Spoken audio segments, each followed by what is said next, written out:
Estados Unidos respondió: Diosdado Cabello sigue en la mira y la paciencia es parte del plan. Vértigo financiero. La incertidumbre frena las inversiones en Venezuela. Tarek William Saab y las posturas del montaje. Detalles del fallido plan del régimen desde el helicoide para quebrar a la oposición les contamos. Su dosis matutina de noticias y análisis comienza ahora a través de Impacto Venezuela. Hoy es miércoles 6 de mayo de 2026. Soy Mildred Manrique, comenzamos. La justicia de Estados Unidos no olvida. El secretario de Estado Marco Rubio fue tajante al ratificar que Diosdado Cabello sigue en el radar de Washington como objetivo criminal. Sin embargo, es un mensaje que hay que analizar con lupa. Caterín García nos cuenta.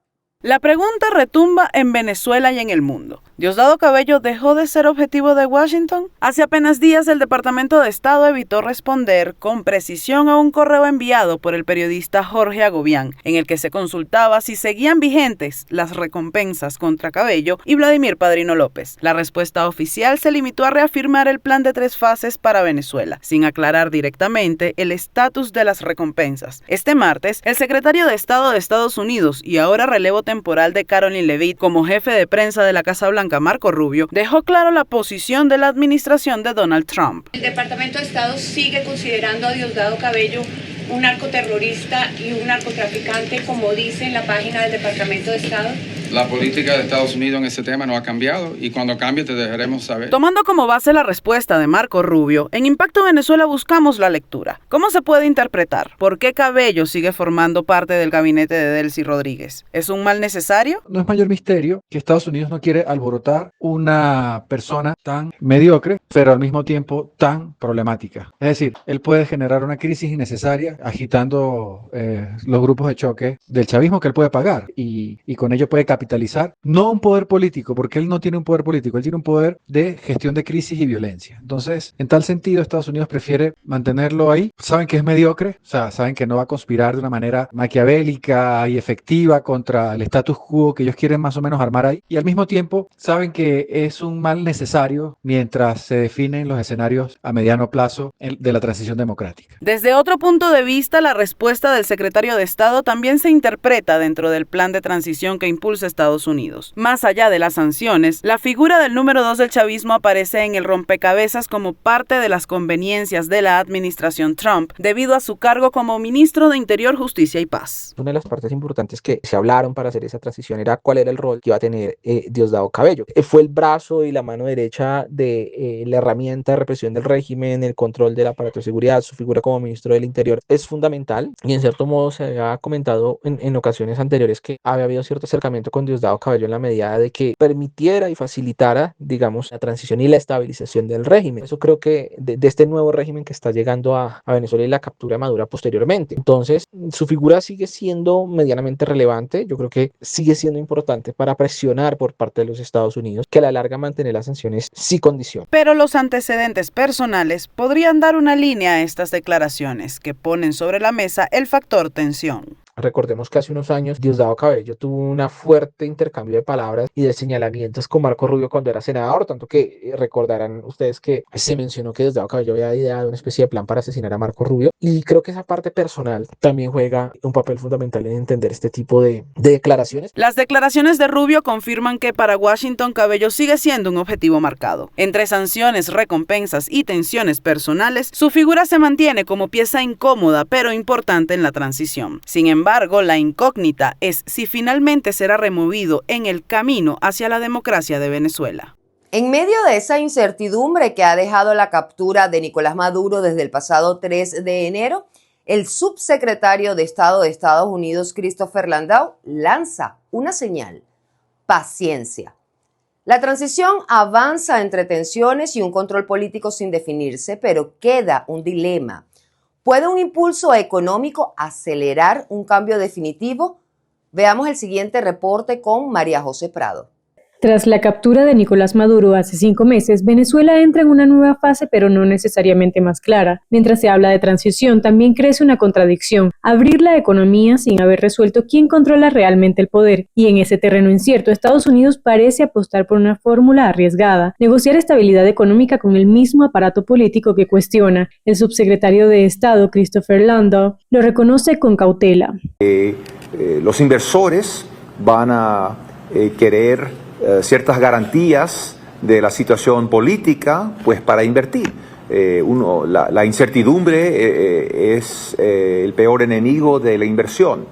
Y entonces estamos trabajando con las autoridades venezolanas para incentivar, pues, tanto el desarrollo económico, porque Venezuela, como todos sabemos, es un desastre económico. Pero ese equilibrio del que habla Washington abre más preguntas que certezas. ¿Por qué mientras se promete una transición democrática, en la práctica se negocia con las estructuras que aún sostienen el poder? ¿Puede construirse estabilidad económica sin un cambio político claro, o se está intentando que la economía ordene lo que la política no ha resuelto? Sin cambios políticos reales, la apertura económica no transforma el sistema, lo fortalece. Termina siendo un mecanismo de supervivencia del poder, no un elemento de transición. Muy importante. Sí, cuando Estados Unidos prioriza estabilidad sin cambios reales democráticos, se corre el riesgo de validar una estructura que es ilegítima. No sería la primera vez que ocurre. Modelos como el de China muestran cómo una apertura económica puede convivir con un control político rígido. También en Vietnam, las reformas de mercado avanzaron sin una democratización plena. Y más cerca en la región, Cuba ha permitido ciertos ajustes económicos manteniendo intacta su estructura de poder. El punto es claro: la economía puede cambiar sin que el sistema político necesariamente lo haga. En regímenes autoritarios, el ejercicio absoluto del poder, que se disfraza siempre de política y por lo tanto domina. De tal forma pues que la apertura económica será limitada y controlada mientras no haya libertad política real. Por ahora, lo único claro es que la transición venezolana no avanza en línea recta, se mueve entre acuerdos, tensiones y contradicciones, donde cada paso económico parece condicionado por un poder político aún en disputa, porque en Venezuela, más que una transición ordenada, lo que está en juego no es solo quién define las reglas del nuevo sistema, sino también si ese cambio se traduce finalmente en bienestar real para la gente. Y ahora mismo conectamos con nuestra audiencia a través de la pregunta del Día de Impacto Venezuela, disponible de lunes a viernes en todas nuestras plataformas digitales.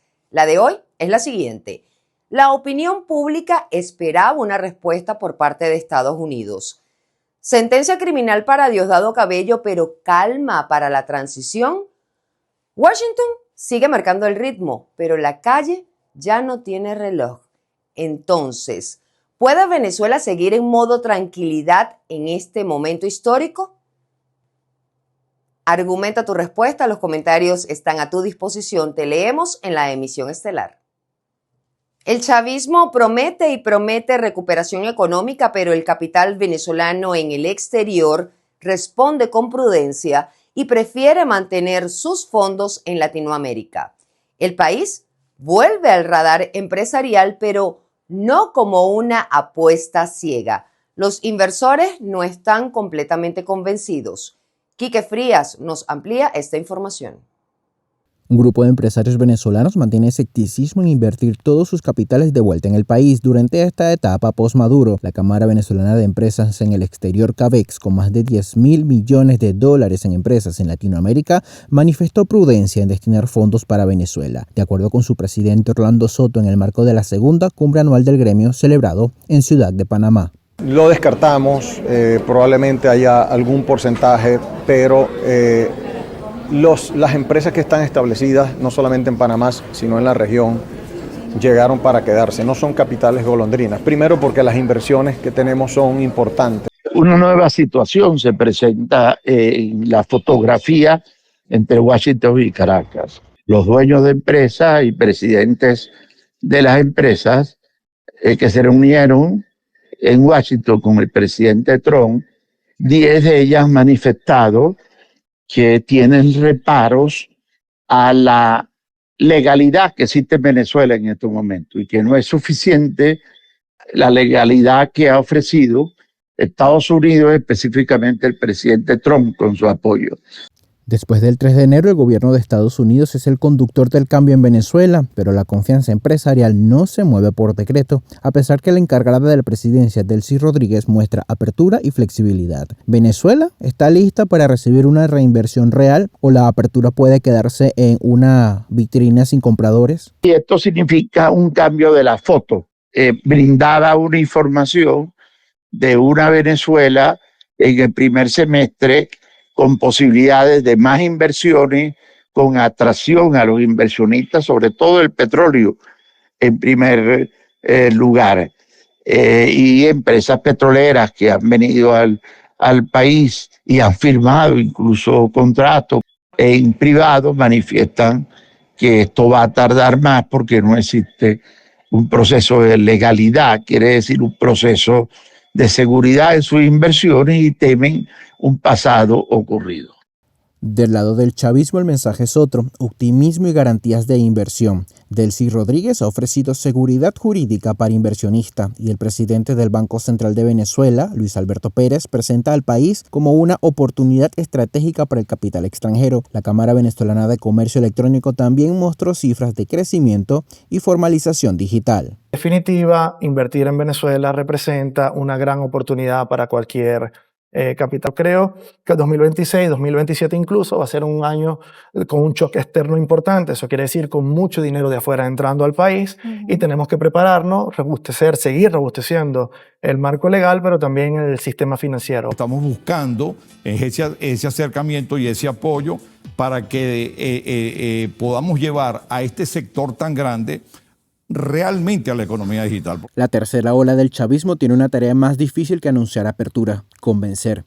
Convencer a empresarios venezolanos que encontraron estabilidad en otros países de Latinoamérica y ven a su nación como una opción más, no como la única apuesta a futuro. La Venezuela de Delcy seguirá abierta, pero bajo examen. Reportó para ustedes Quique Frías, Impacto Venezuela. Esto es Impacto en 60 segundos. El espacio donde te contamos las noticias más relevantes del momento, rápido, claro y directo.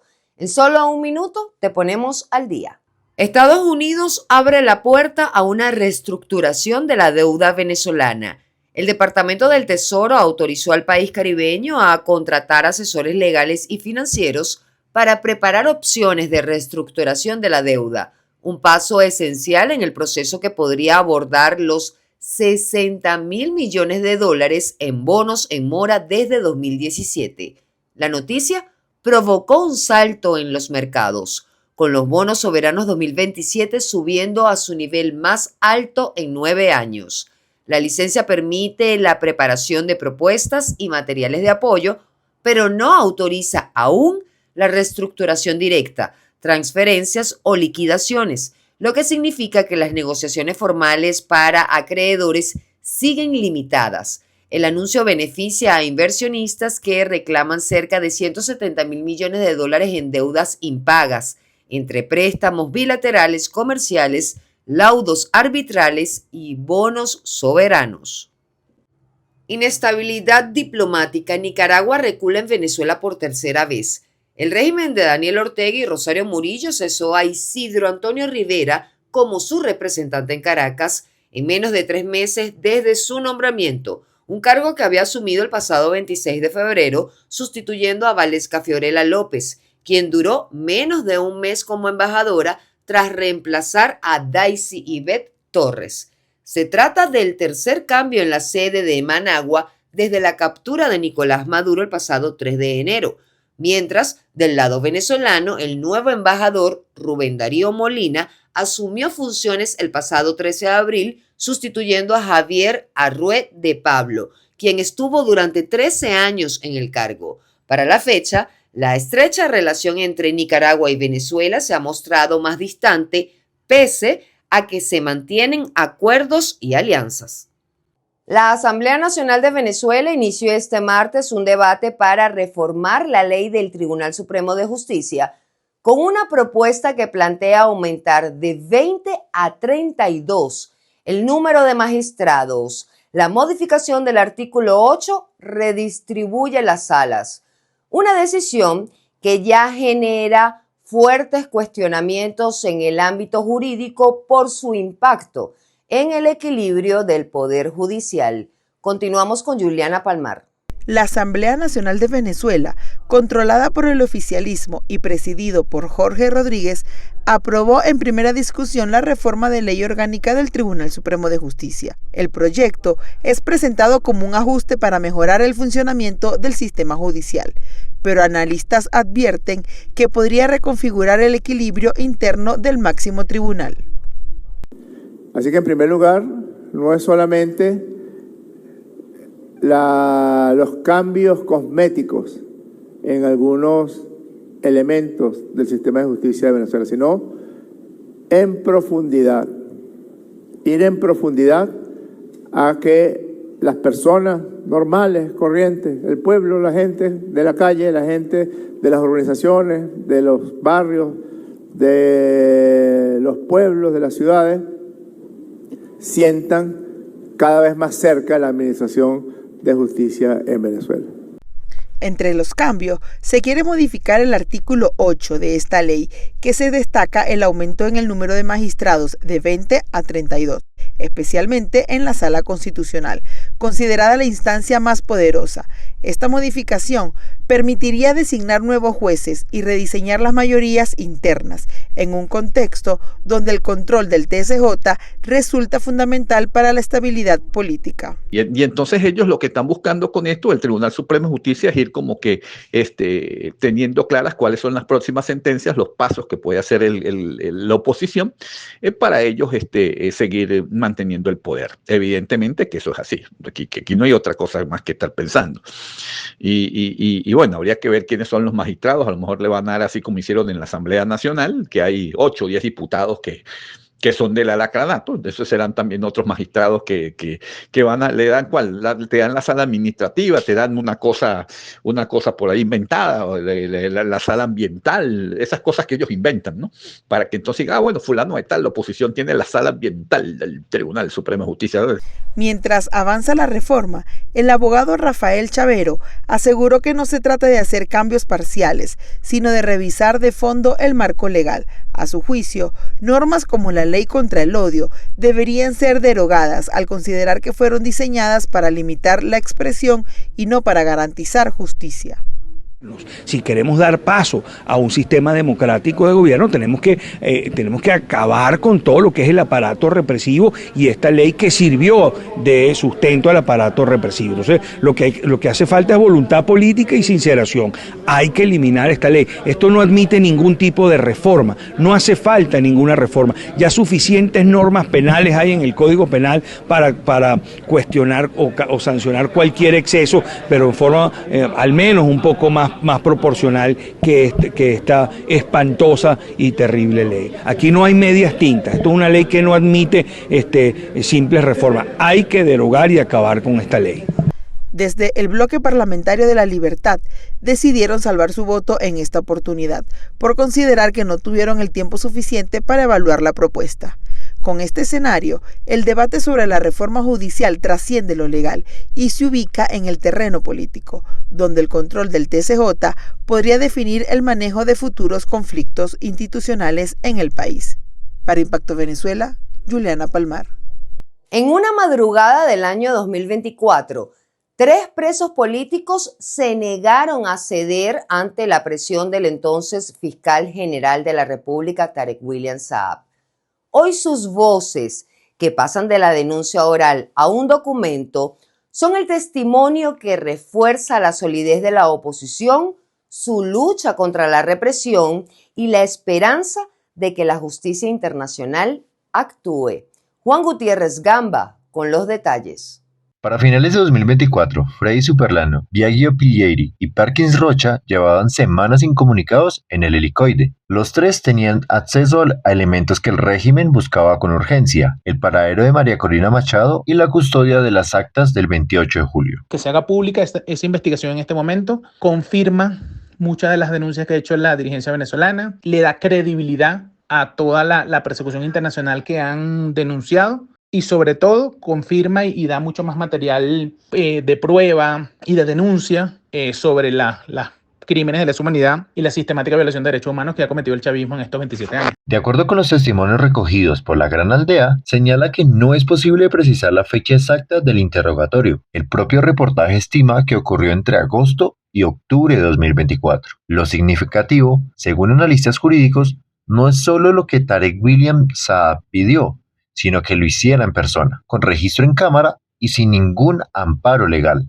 Este testimonio lo que muestra es cómo opera todo este aparato de represión, de persecución, que es capaz de pervertir, de politizar por completo las instituciones que deberían ser un poco más independientes como la Fiscalía, no para perseguir el crimen o para cumplir su labor constitucional, sino para perseguir a la oposición política y democrática.